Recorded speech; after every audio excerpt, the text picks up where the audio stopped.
Hello everyone, welcome to TRCAC EduVeda. Myself, Assistant Professor Ruhi Main from Thakur Ramnaran College of Arts and Commerce. I am going to take the subject known as Environmental Conservation and Sustainable Development.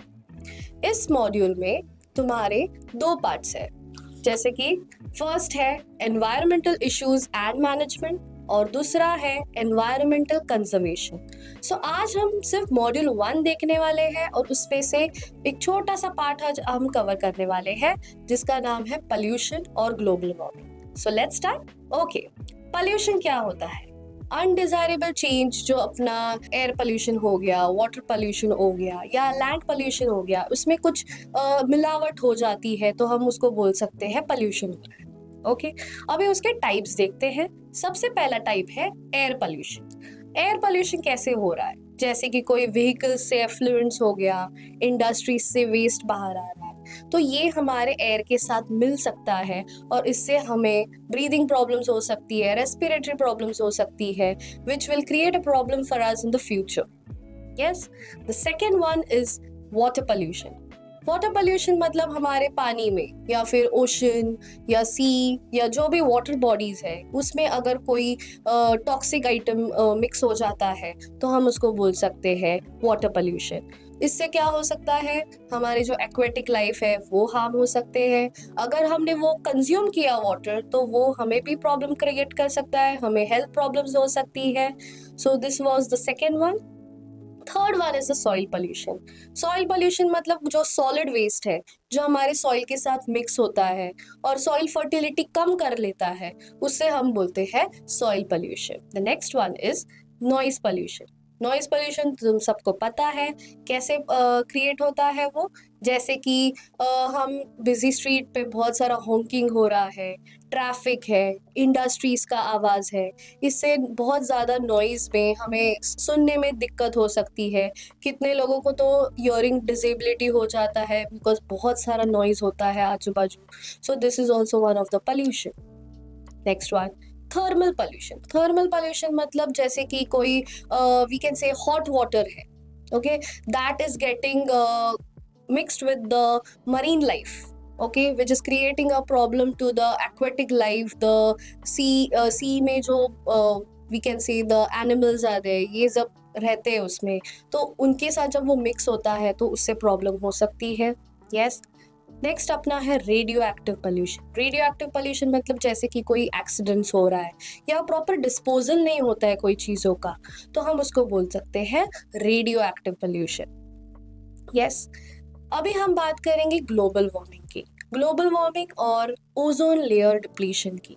Yes, global warming is what? Basically हमारा अर्थ का surface है वो heat हो जाता है, ज्यादा हीटनेस के वजह से it can create a problem. You all must have heard about ultraviolet rays.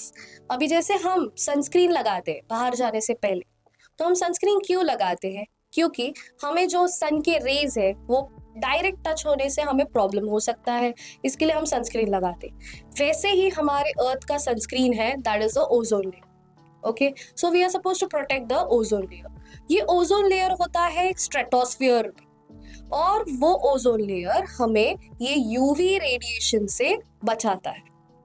Okay, अभी हम बात करते हैं ये ओजोन लेयर में प्रॉब्लम कैसे क्रिएट हो रहा है। You all must have heard about the greenhouse gases. अभी ये ग्रीन हाउस गैसेस हमने सुना है पहले, बट अभी हम उसको डिटेल में देखेंगे। इसके लिए बेसिकली इसमें कौन से गैसेस होते हैं जो प्रॉब्लम क्रिएट करते हैं, जैसे कि कार्बन डाइऑक्साइड हो गया, मीथेन हो गया, क्लोरोफ्लोरोकार्बन्स हो गया। ये जब मिक्स हो जाता है तब हम बोल सकते हैं ये ट्रैप कर लेते हैं हीट को और उसके वजह से हमें अल्ट्रावायलेट रेज लगते हैं। यस, सो अभी ये कॉजेज क्या है, ये ग्लोबल वार्मिंग कैसे हो रहा है, क्यों हो रहा है? बेसिकली हम फॉसिल फ्यूल्स को बर्न कर रहे हैं, फिर हम डिफॉरेस्टेशन कर रहे हैं, फिर हम बहुत सारा इंटेंसिव एग्रीकल्चर कर रहे हैं, इंडस्ट्रियलाइजेशन आजकल बढ़ रहा है। ये सब के वजह से ग्लोबल वार्मिंग ज़्यादा बढ़ रहा है, उससे हमें बहुत ज़्यादा प्रॉब्लम हो सकती है। अभी इसको हमें इफेक्ट्स क्या हो सकता है अगर ग्लोबल वार्मिंग बढ़ गया? यस, तो उससे प्रॉब्लम ये हो सकता है कि हमें स्किन कैंसर हो सकता है, आई प्रॉब्लम्स हो सकता है, क्रॉप यील्ड कम हो सकती है. So these are many dangerous problems which we are facing because of the global warming. Talking about the ozone layer. अब ये ओजोन लेयर क्या हो सकता है? ये ओजोन लेयर जैसे मैंने आपको बताया है, it is working as a sunscreen for the earth. So this ozone layer is very important. ये अपने स्ट्रेटोस्फियर में है और जो अपनी यूवी रेस से हमें बचाता है. अब ये डिप्लीट होते जा रहा है. डिप्लीट होना मतलब कम होना. जैसे कि हमारा ओजोन लेयर अभी धीरे धीरे थिन होते जा रहा है. वो लेयर जैसे थिन होते जाएगा वैसे वो अल्ट्रावायलेट रेज हमें ज्यादा से ज्यादा परेशान कर सकते हैं और वो डायरेक्ट हमें इफेक्ट कर सकता है. यस. कॉन्सिक्वेंसेस क्या है ओजोन डिप्लीशन के? जैसे कि स्किन कैंसर, जैसे मैंने आपको बताया है, आई प्रॉब्लम्स हो गया, राइट. सो ये जो भी प्रॉब्लम्स है या फिर क्रॉप्स है वो प्रॉपर यील्ड नहीं हो रही, ये सब के वजह से क्या हो सकता है, हमें प्रॉब्लम्स हो सकती है. यस. अभी ये जो इमेजेस है जो स्क्रीन पे आपको दिख रही है, इससे हमें पता चल रहा है कि कैसे ग्लोबल वार्मिंग हो रहा है, कैसे हमें कितने टाइप्स के पोल्यूशन है और उसको हमें कंट्रोल कैसे करना चाहिए.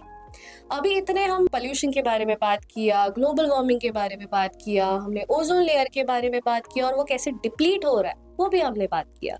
अभी हमें देखना है कि उसको कंट्रोल कैसे करना है. What are the measures which we can use? सबसे पहली चीज है हमें पोल्यूशन को कंट्रोल करना चाहिए. अभी पोल्यूशन को हम कैसे कंट्रोल कर सकते हैं? एग्जाम्पल, हम ज्यादा से ज्यादा ट्रीज प्लांट कर सकते हैं, हम कम शोर कर सकते हैं. We have to avoid the plastic. Okay, we have to follow the rule of reduce, reuse and recycle, the 3 R's which we used to study before also. ये हम कर सकते हैं. We have to not throw any waste in the river, oceans. हम आजकल कितना देखते हैं, बाहर जब तुम घूमते हो तो कितने सारे लोग पोल्यूशन कर रहे, कोई भी चीज यहाँ वहाँ फेंक रहे. इससे हमें ही दिक्कत होने वाली है, क्लाइमेटिक चेंजेस हो सकता है. सो ये सब चीजें हम खुद क्रिएट कर रहे. उससे अच्छा हम उसको पहले से ही क्या कर सकते हैं, मिटिगेट कर सकते हैं, मतलब हम उसको कम कर सकते हैं. हम पहले ही हम खुद स्टेप ले सकते हैं उसको कैसे कंट्रोल करना है. दूसरी बात है ग्लोबल वार्मिंग की. ग्लोबल वार्मिंग को हमें कैसे कंट्रोल करना है? जैसे कि हमें रिन्यूएबल एनर्जी यूज करना है. You all must have seen the solar panels. Okay, so instead of using the electricity we can use some solar panels जो नेचुरली हमें लाइट दे सकता है. Yes. Also, we can save our electricity, we can save the fuel, we can reduce the burning of fossil fuels. Also, हमें ज़्यादा से ज़्यादा tree plantation करना है. अभी जब हम ये ट्री प्लांटेशन करेंगे तो mostly we'll get good oxygen, हमारे एनवायरनमेंट पे प्रॉब्लम नहीं होगा. So this is small steps which we can take in order to save our environment. So we conclude by saying that कि हमें एनवायरनमेंट को save करना है, प्लांट करना है ट्रीज, हमें खुद को पहले वो स्टेप लेना है कि कैसे हम एनवायरनमेंट को बचाएं. Yes. So for more such interesting videos you can subscribe to our channel and thank you for watching.